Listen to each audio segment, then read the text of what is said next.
እሺ ውድ ሴት ተማሪዎቻችን አሁን ደግሞ በቀጣይ የምንመለከተው ሐሳብ ስለ አክሰለሬሽን ይሆናል። አክሰለሬሽንን ሪቫይዝ እናደርጋለን ማለት ነው። አክሰለሬሽን ማለት ምን ማለት ነው? አክሰለሬሽን ማለት በአንድ እንቅስቃሴ ውስጥ ባለ አካል በሚደረግ ሙቭመንት ውስጥ ያለው የፍጥነት ለውጥ within specific time ምን እንለዋለን? አክሰለሬሽን እንለዋለን ማለት ነው። እሺ ስለዚህ rate of change of velocity ምን ይባላል?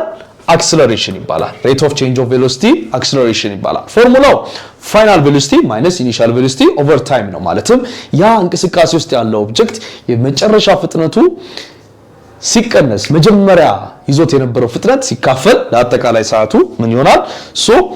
acceleration ይሆናል። SI ዩኒት ደግሞ meter per second square ይሆናል ማለት ነው። A car increases speed from 10 meter per second to 20 meter per second in 5 seconds ምን ማለት ነው? አንድ እንቅስቃሴ ውስጥ ያለ መኪና ፍጥነቱን ከ10 ሜትር per second ወደ 20 ሜትር per second በ5 ሰከንድ ውስጥ ምን አደረገ? ጨመረ። ስለዚህ የመኪና ምን አለው ማለት ነው? ፍጥነቱን የጨመረበት የፍጥነት ለውጥ ያመጣበት acceleration አለው ማለት ነው። acceleration አለው። ስለዚህ ያንን ዲተርማይን ማድረግ እንችላለን። ቼክ እናድርገው አይደለ? ስለዚህ given initial velocity ስንት ነው? 10 ሜትር per second አይደለ? final velocity ደግሞ 20 ሜትር per second የፈጀበት ደግሞ ሰዓት ስንት ነው? 5 second 5 second ስለዚህ acceleration is equal to v final minus v initial over time ይሆናል ማለት ነው። ስለዚህ final velocity minus initial velocity ሲካፈል ለፈጀበት ሰዓት ምን ይሆናል ማለት ነው? acceleration ይሆናል ማለት ነው። እሺ substitute እናድርግ። አሁን final velocity ስንት ነው? እዚህ ጋር ያለው 20 ሜትር per second ነው አይደለ? acceleration is equal to 20 ሜትር per second ሲቀነስ ኢኒሻል ደግሞ ስንት ነው? 10 ሜትር per second ሲካፈል ለፈጀበት ደግሞ አጠቃላይ ሰዓት ስንት ነው? የፈጀበት አጠቃላይ ሰዓት 5 ሰከንድ አይደለ?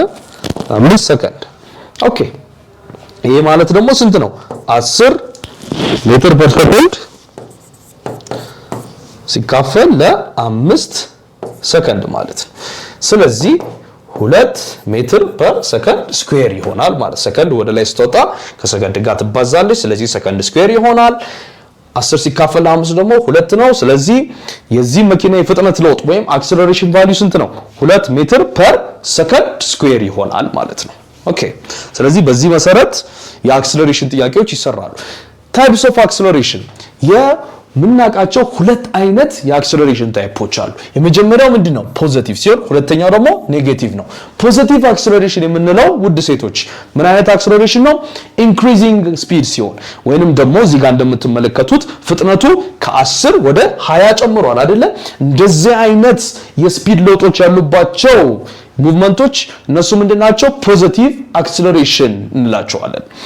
ኔጌቲቭ ደግሞ የምንላቸው ወይንም ዲሰለሬሽን የምንላቸው ደግሞ ዲክሪዚንግ ስፒድ ናቸው። ማለትም እዚህ ጋር ከ10 ወደ 20 እንደሄደ ሁሉ ነገር ግን ኢኒሻል ቬሎሲቲው ደግሞ 20 ሆኖ ፋይናል ደግሞ 10 ቢሆን ኖሮ ፍጥነቱ ምን አድርጓል? ቀንሷል ማለት ነው አይደል? መኪናው ኢኒሻሉ 20 ሆኖ ፋይናሉ 10 ቢሆን ስለዚህ እንደዚህ አይነት ደግሞ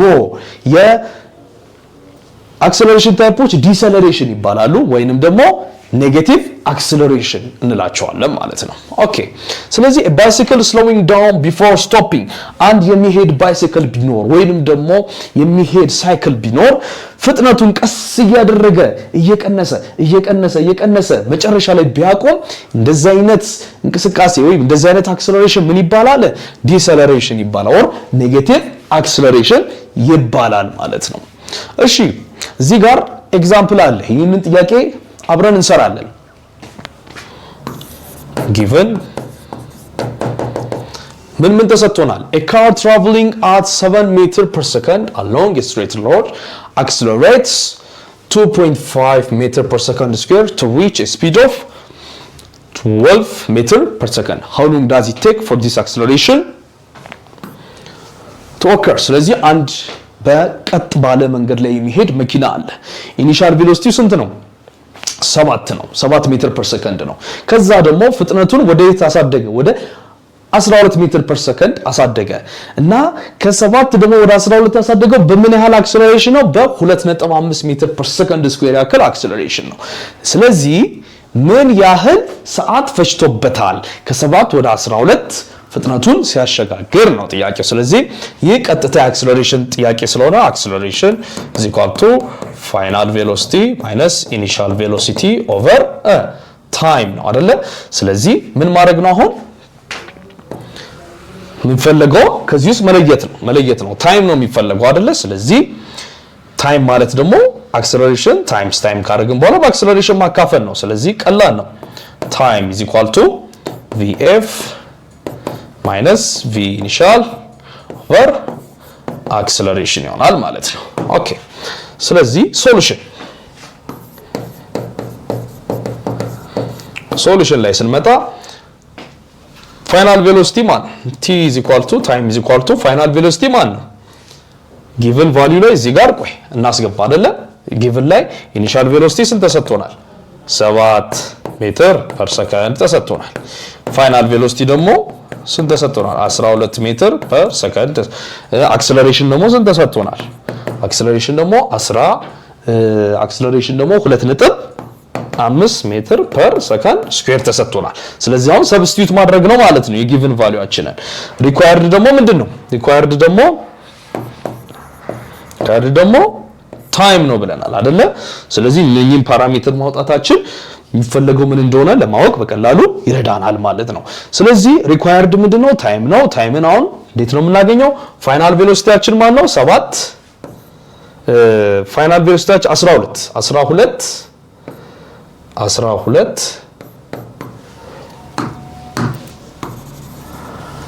ፎርገን እንጽፋታለን 12 ሜትር ፐር ሰከንድ ሲቀነስ ኢኒሻል ደግሞ ስንት ነው ኢኒሻል ቬሎሲቲ 7 ሜትር ፐር ሰከንድ ሲካፈል ለአክሰለሬሽን 2.5 ሜትር ፐር ሰከንድ ስኩዌር ይሆናል ማለት ነው ስለዚህ ታይም = 12 ሲቀነስ 7 ስንት ነው 5 ሲካፈል 5 ምን ሜትር ፐር ሰከንድ ሲካፈል ለ2.5 ሜትር ፐር ሰከንድ ስኩዌር ይሆናል ማለት ነው አይደለ ሜትርን ያጠፋል ሰከንድ ስኩዌርን ያጠፋል ስለዚህ ሰከንድ ደግሞ ወደ ላይ ትገለበጣለች አይደለ ይሄ ማለት ምንድነው 50/25ኛ ይሆናል ማለት ነው 50/25ኛ ሰከንድ ማለት ነው ኦኬ ስለዚህ ይሄንን ደግሞ ሶልቭ ስናደርገው ስንት ይሆናል 2 ሰከንድ ይሆናል ማለት ነው ኦኬ ስለዚህ ለዚህ ጥያቄ ሶሉሽን 2 ሰከንድ ይሆናል ማለት ነው